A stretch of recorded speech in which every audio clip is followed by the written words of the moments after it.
Hello my dear students, welcome to your Master Chem channel. कैसे हैं प्यारे बच्चों? Very good. आज मैं Amla Shankar Yadav Master Chem channel की तरफ से क्लास 12 के बच्चों के लिए वीडियो लेकर आया हूं सॉल्यूशन चैप्टर से। आज सॉल्यूशन चैप्टर से प्यारे बच्चों हमारा डिस्कशन होगा अबाउट आइडियल सॉल्यूशन। देखिए आइडियल सॉल्यूशन क्या है?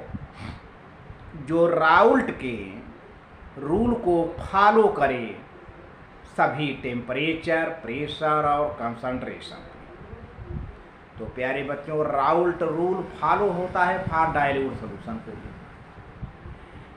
तो आइडियल सॉल्यूशन जो काफ़ी डाइल्यूट सॉल्यूशन होता है, बहुत ज़्यादा डाइल्यूट सॉल्यूशन होता है, आइडियलिटी शो करता है।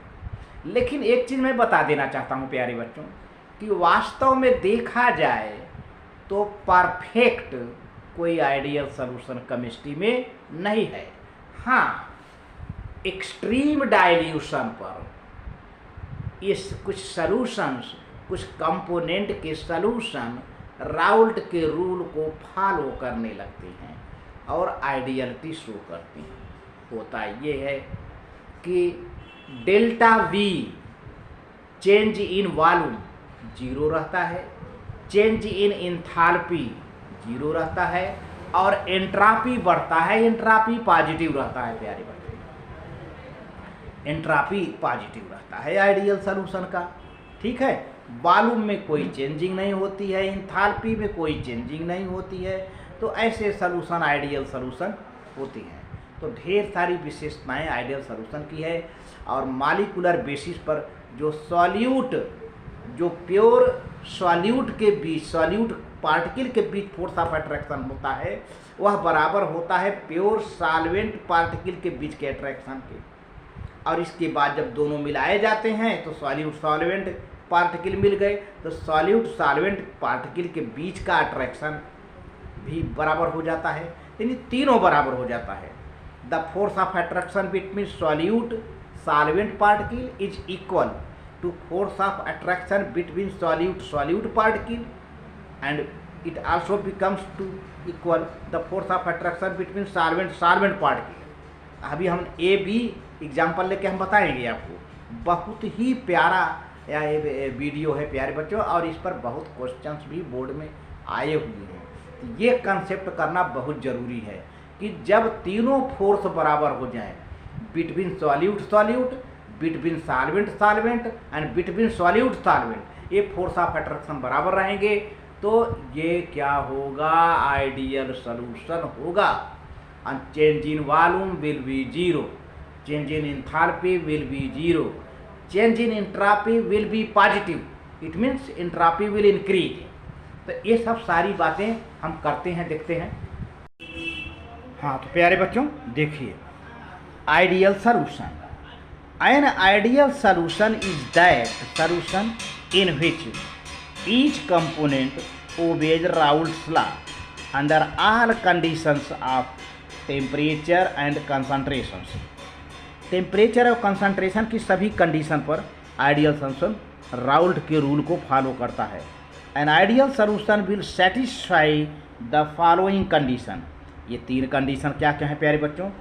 पहला कंडीशन क्या है? There will be no change in volume on mixing the two components means solute solvent को जब हम मिक्स कर देते हैं तो वॉल्यूम में कोई इंक्रीमेंट या डिक्रीमेंट कुछ नहीं होता है, कोई चेंजिंग नहीं होती है, जितना हम मिलाएंगे उतना का ही प्लस रहेगा। And there will be no change in enthalpy, no heat is evolved और no heat is absorbed when two components are mixed, यानी delta H enthalpy is also 0। देखिए ये भी हो गया, ये भी 0 हो गया। अब entropy means randomness. On mixing the two components change in entropy will be positive, it means entropy increases, randomness increase हो जाएगी जैसे ही 2 कंपोनेंट मिला दिया जाएगा प्यारे बच्चों। For example when we mix 50 centimetre cube of the benzene with 50 centimetre cube of the toluene, the volume of the solution is found to be exactly 100 centimetre. 50 centimetre cube मिलाया तो 50 मिलकर कितना हुआ? 100। अब 100 से 101 नहीं हुआ, 100 से 90 नहीं हुआ, न डिक्रीज हुआ ना तो इंक्रीज, बिल्कुल जितना हमने मिलाया उसी का सम रहा टोटल।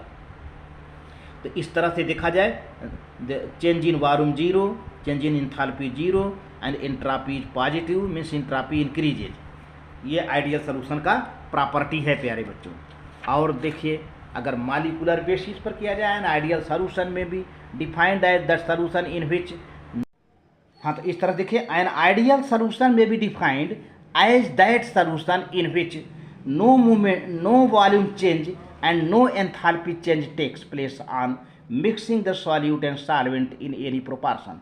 तो सॉल्यूट और सॉल्वेंट किसी भी प्रोपोर्शन में मिलाएंगे तो किसी प्रकार का वॉल्यूम में चेंज नहीं होगा, किसी प्रकार के एंथैल्पी में there will be no change. अच्छा, अब at molecular level an ideal solution में भी डिफाइंड एज फॉलोज। अगर मॉलिक्यूलर लेवल की बात किया जाए, molecule means solvent solvent, solute solute, solute solvent. तो मैंने अभी जो बताया पहले कि तीनों के बीच का फोर्स ऑफ अट्रैक्शन बराबर रहेगा। An ideal solutions of the components A and B, मान लीजिए कोई आइडियल सॉल्यूशन है जिसके कंपोनेंट ए और बी हैं, is defined as the solution in which the intermolecular force between the component A and B AB attractions are the same magnitude as the intermolecular attractions found in pure component AA attractions and pure component BB attraction। देखिए ये पर है, देखिए प्यारे बच्चों, ये AA है, ये प्योर कंपोनेंट है, ये BB है, ये प्योर कंपोनेंट है, ये AB है ना। तो ये दोनों को मिलाने पर है, तो इस तरह तीनों कंडीशन में देख रहे हैं ना, force of attraction will be same. तो प्रैक्टिकली देखा जाए तो there is no solution ideal, there कोई सोल्यूशन, मैंने पहले बता दिया था, कोई आइडियल सोल्यूशन, कोई परफेक्ट आइडियल सोल्यूशन नहीं है।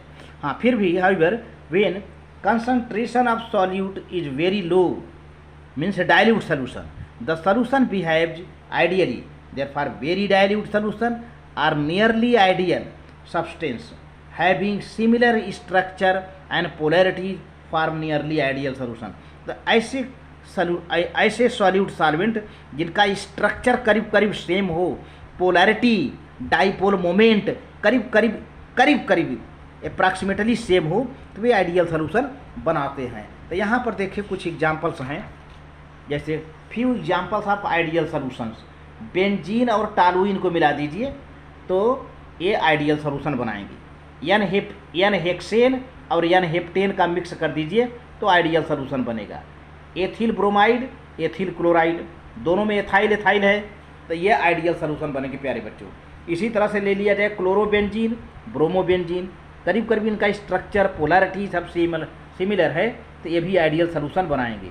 तो graphical behaviour of ideal solution देखा जाए तो ग्राफ किससे हमने दिखाया है, यहाँ पर जो है ये mole fraction of component A चल करके 0 हो जाता है, mole fraction of component B 0 है, यहाँ पर चलकर 1 हो जाता है। अब देखिए प्यारे बच्चों, यहाँ पर P0 vapour pressure of component A in its pure state. ये P0 क्या है? Vapour pressure of component A in its pure state, vapour pressure of component B in its pure state. तो इस तरह से प्यारे बच्चे हम मिलाया जाए तो एक सीधी लाइन मिलती है जो कि P = total pressure of A plus total vapour pressure of A plus total vapour pressure of B, ये हो गया। अब इसी तरह से देखिए यहाँ पर अगर कंपोनेंट ए की बात किया जाए तो देख रहे हैं ना, ये आकर के यहाँ पर इसका ये 0 हो जा रहा है, देख रहे हैं ना। P A partial pressure = mole fraction of component A in the solution into vapour pressure of component A in its pure state. इधर से देखा जाए तो partial pressure of B component = mole fraction of B component in the solution into the vapour pressure of component B in its pure state. ये देखिए, देख रहे हैं ना।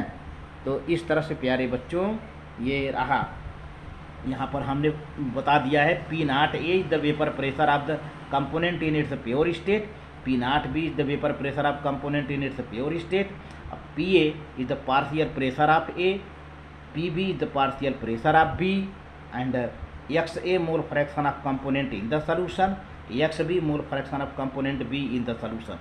इस तरह से है प्यारे बच्चों। वीडियो अच्छा लगे तो लाइक करके सब्सक्राइब कर देना, शेयर करना। Thank you very much.